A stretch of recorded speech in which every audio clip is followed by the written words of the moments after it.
So we've been talking about free speech here, and obviously we're going to kind of stem this a little bit off of Dr. Robert Malone, who, obviously went on the Dark Horse podcast, had that discussion with another two gentlemen there, really just kind of going into some of the concerns about the mRNA vaccine, almost having a little bit of regret for having been vaccinated, just because, there's a lot of unknown questions there, and they're fair questions to have. And as a result of that, there's been quite an attack on Dr. Robert Malone. I think recently one of the biggest things that happened is his Wikipedia page was scrubbed from the internet. I think he might have been removed from LinkedIn as well, but I'm not 100% sure on that. But the point is here people are gathering online, and they're having important conversations that are about important issues that affect people's lives, and they're being told that they can't have those conversations. Let's unpack this a little bit. What do you guys think of this situation? Madhava, do you want to start? Well, as a physician myself, I'm deeply concerned about how this is allowed to happen. And you brought up all of the good summary points right away. And in order to get to the bottom of this, we have to really do a deep dive philosophically as to what we are, what does it mean to be a free society, what is censorship exactly, and we can also hopefully come to some agreement that we need more discussion, not about mRNA vaccines or Robert Malone, but what is it that we're trying to create, or what were our founding fathers, at least in this country, Joe, trying to create 230 years ago, when the very first amendment grants us the freedom of expression. Like, why was that number one? And how that defines who we are as a society. And I'm hoping we can dive into that. That's where I'd like to take it. Yeah, David, any initial thoughts? Absolutely. First of all, it's good to be with you guys as always. This is an important topic because, as Madhava mentioned, freedom of expression is something that's actually relatively new on the planet if you think about the history of humanity. And it's something I believe we absolutely need to safeguard in the spirit of freedom of expression, free discourse, and also exploration of new ideas. If we are going to move to a point in society where we're going to continually constrict free speech, what does that mean for open discourse, for spirited debates, and ultimately for a deeper understanding of our world if the parameters of what's deemed reasonable discussion or discussion that's allowed to happen, whether it's via big tech on social media or just through intellectual discourse, I think the more we constrict free speech, the tendency is to cheapen the discussion and restrict enlightenment. Mm-hmm. Well said. So let's take this a little deeper. I mean, for the average person who might be checking this out, that is like, well, isn't free speech really, we're protecting really bad, hateful stuff. We're making sure that people don't get too extreme in what they say to people. We don't want to hurt people, right? So we need to kind of protect that to some extent. But what a lot of people may not fully realize is that during this pandemic specifically, there is a huge, huge level of censorship of doctors and scientists and ideas around the pandemic, asking important questions that these people are unaware of it because these ideas have been scrubbed from the internet, have been basically deemed as fake news. And this affects everybody's daily life. Like this is how it's affecting your life on a daily basis. You might not know what's happening with the pandemic as a result. So let's dive into this, Madhava. So with that as a context a little bit, you mentioned earlier, the idea of don't say we live in a free society if you're going to shut out doctors and scientists. Can you expand upon, what that means from a philosophical and practical level to you? These discussions automatically go to the worst case scenario. Like, what if someone is inciting hate speech to promote the attack on, different ethnic groups or political portions of our world, inciting violence, and that must be stopped. Like, we can't have that. But that brings up another interesting question, which is who decides whether something is inciting enough to result in a censorship maneuver by the authority? Who? Us? Them? Who? What are we doing here? when we say, well, that you now you've stepped across the line, we got to do something. Because the problem with that is that the authority that's making that decision, who's drawing the lines, we may not all agree with the authority. Like, we can barely agree on anything universally. So, like, how are we going to find out where the line is? So, what I feel the danger is actually is not about drawing lines, but coming up with the idea, just, having the idea that we live in a free society, but we have these lines that are drawn, rather arbitrarily.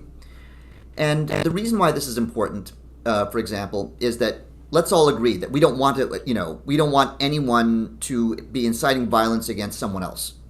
We understand that. We get it. That's great. We don't want that, but then how does it devolve? Because as you brought up, Joe, is that we have a researcher that's being scrubbed, who's bringing up very important points about something that's affecting all of us, which is the mRNA vaccine. How did we get from, we don't want anyone to be attacked about, physically to, well, we shouldn't let this person speak? This happened in a matter of months. Yeah. So let's not get too confident with our ability to self-monitor here. We quickly go down a slope of, well, that should be okay too, to stifle that person and stifle this person. So what I would appeal everyone here is to ask yourself the question whether or not a society deserves free speech. Because I believe if we really want to get to the bottom of this, we should not put the responsibility upon the deliverer of the information. We should put the responsibility on the recipients of the information. So what I would suggest is that if we cannot, as a society, trust each other to not jump to conclusions that would lead to irresponsible behavior, we don't deserve free speech. We don't. You would have to then contain people who are inciting that kind of behavior. You would have to do it. Because if we're all ready to just, follow the zealot that tells us to go kill someone, then we really shouldn't have free speech. So this is not a inalienable right. It is something that we have to earn through our own ability to decipher what is responsible and what isn't, rather than relying on an authority to decide that. Yeah, well said. You're taking a very empowering, personally empowering, which becomes societal empowerment, personal responsibility approach at the end of the day, which is solid. I think that's the way through as well. David, any response or thoughts to further the discussion here? For sure. So, in the United States, we're often considered a bastion of free speech rights via our First Amendment. However, even here, there's not absolutism in terms of free speech. For example, you can't yell fire in a crowded theater. The Supreme Court has decided in some cases that inciting violence is not speech that's valued under the First Amendment. However, there's also been some debate about that. There was a 1982 ruling in a case called Claiborne versus NAACP, where the Supreme Court held that the First Amendment actually bars imposing liability on someone for criminal acts allegedly inspired by their speech. So what the Supreme Court said in that case is that it's sort of a slippery slope to say that somebody's speech inspired violence if there's no clear nexus to that. And I think we see this throughout history. I mean, civil rights activists in the 60s were constantly under censorship for their free speech when they were protesting in the streets, and many government officials were saying, hey, this is going to incite violence. We need to ban this speech from civil rights activists. It's too dangerous. Now we see that sort of today with a lot of pro-Trump activists who people want to ban and just kind of freeze their speech underground or ban Trump from saying anything on social media. So what I would say is, if we value free speech as a principle, then we value the speech that we even disagree with or even think is abhorrent. So to kind of speak for everybody here in a sense, some people are going to argue out there, and I think maybe rightly so in their experience, but is there ever a line? Like, where do we decide where the line might be for free speech? And I know we've kind of already touched on maybe there can't be a line, but let's have this discussion. Let's see where we can go with it. Is there ever a line where we say, no, you know what, that's just too far? That's a really key question. That's where we all tend to agree or disagree upon is where is the line. And I would suggest that the vital aspect of this is that if we decide there is a line, someone is going to have to draw it. Yeah. And who is that going to be? It is going to be authority. The very source of what free speech is there to limit is authority. So we're having authority decide what the line is. And that is a incredibly slippery slope. And that is why we've, very quickly come to this place right now where we have scientists and authorities on their topics being scrubbed very quickly because we believe there's a line. And that line is being drawn arbitrarily by the very people or the government or authority that freedom of speech is there to contain. And unless we see that clearly, we are going to forever be stuck and rolling down the slope of more and more censorship. Yeah. Yeah, it seems like what they've tried to do sometimes here during COVID is if your actions may have led to a death of COVID because you didn't wear a mask or whatever, you should be punishable. And it could almost be the same. If your speech could have led to a COVID death, then your actions should be punishable. Yet it feels like government and public health can't even decide what a COVID death is right now. So right there is the problem. You can see right there in the lack of clarity. David, any thoughts on the line issue there? Yeah, for sure. I mean, it is very challenging when you try to conceive of where the line should be drawn, because again, that line is going to be arbitrarily drawn, and that is also going to lead to more and more censorship, more and more restriction of freedom of speech. I like to look at speech as sort of a marketplace of ideas in terms of a theory where, there's a lot of good products out there, there's a lot of bad products out there. Where do you regulate products? Maybe when they pose an imminent harm to somebody's health. But when we're talking about speech, it's a little bit different, because merely sharing an idea, I would argue, is not a dangerous activity.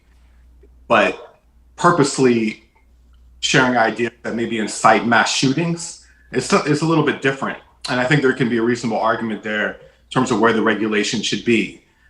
However, if we don't really stand as a principle for freedom of speech, then to Madhava's point, we are allowing an authority figure to come in and make that decision for us as a society, which creates a dangerous precedent.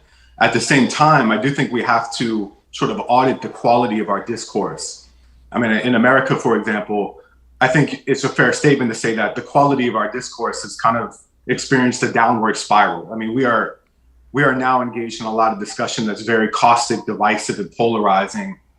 What is the reason for that? Some people will say, oh, well, there's too much free speech. I would say there's not enough critical thinking, and there's not enough holding government accountable and holding people accountable for their views. And I would always say the solution is to take those views head on, engage directly with viewpoints that you disagree with, dangerous ideology, expose it for people to see, as opposed to trying to drive it underground, creating speech martyrs and creating situations where I think you're actually creating more division, more distrust in institutions, and more hatred among people. Yeah. And oh, sorry, Madhava, you want to go there?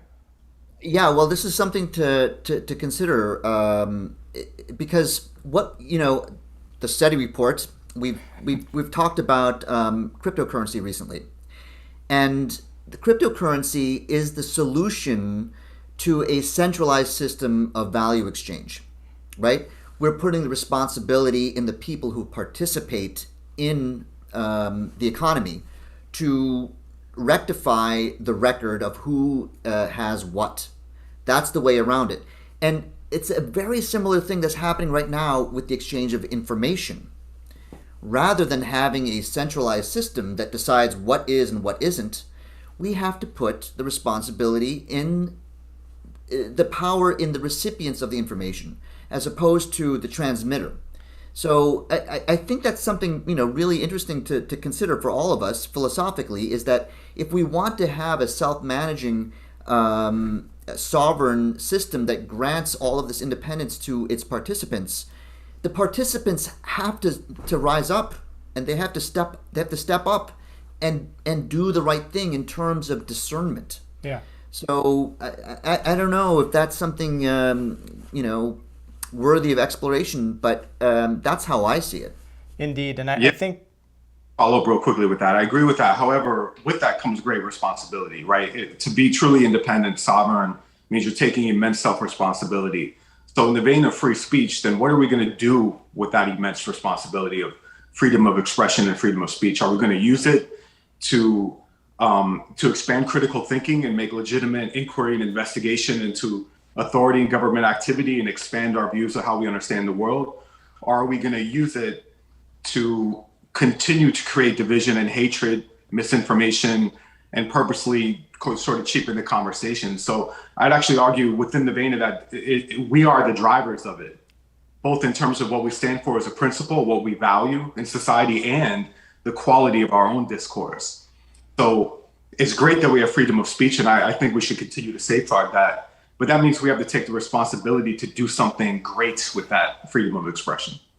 yeah, and I got to say too, and I know sometimes this goes a little further than people want to go, but I got to ask the question, what causes the extreme ideology? What causes, the racism? I mean, I feel like society has to ask deeper questions around where this stuff is coming from within people, and instead of perhaps judging a group of people and seeing them as, oh, these people are the most horrible individuals on earth, why not ask the question, how did they arrive at that ideology? How did they arrive at these ideas that most likely come from a deep pain, perhaps a deep trauma, perhaps an upbringing of ideas that are there? To me, I sense a lack of connection when I see people with extreme hate, when I see people with these really aggressive ideologies and wanting to attack people. I see a loss of connection, and so perhaps too, society really needs to look at the longer game instead of intellectually only. Right, intellectually is part of it. But instead of intellectually only trying to solve all of our issues, perhaps there's a long game that needs to be played that really starts to look at, the state of mind, the state of being, the state of body that people are in, and asking, what is really going on with that person? That's been my feeling, and that's what this company's really all about, is trying to empathize and understand why issues are the way they are, because I love everybody. That's honest, right? Like, I love people. I want people to feel good and feel okay. And so I care to ask those deeper questions versus asking, just judging from a distance. This is a bad person. They're horrible. Put them in a corner, right? I think that's part of this discussion as well.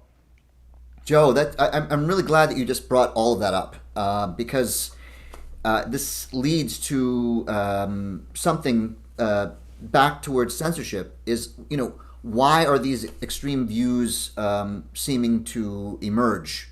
And David, you brought this up offline, which I think is an excellent point that hopefully we can get in here, which is censorship leads to it's the crucible for more extreme views. Because we don't address it openly, it leads to the galvanization of these ridiculous ideas. Absolutely right, and it also drives it underground to a place where it can't actually be openly discussed, right? It can't be openly engaged with, and also we can, what does that mean? That means we're not holding space for people to express themselves, even if they're expressing themselves in a way we may disagree with. That in itself is disrespectful to people's independence, their own autonomy, their own ability to conceive and to explore the world. But also, to your point, Madhava, it creates a situation where if they're censored, they're going to likely be more extreme, but also people are going to say, oh, there's a reason they're censored. It's because they're speaking the truth, right? Yeah. So that's going to allow a situation where people are going to create further distrust of institutions, and our institutions have already given us plenty of reasons to distrust them. So, I think it's having the opposite intended effect. When people are just so pro censorship of everything, they're actually creating more extremism. Yeah, absolutely. Yeah, and is that truly the opposite effect, or is that the intended effect?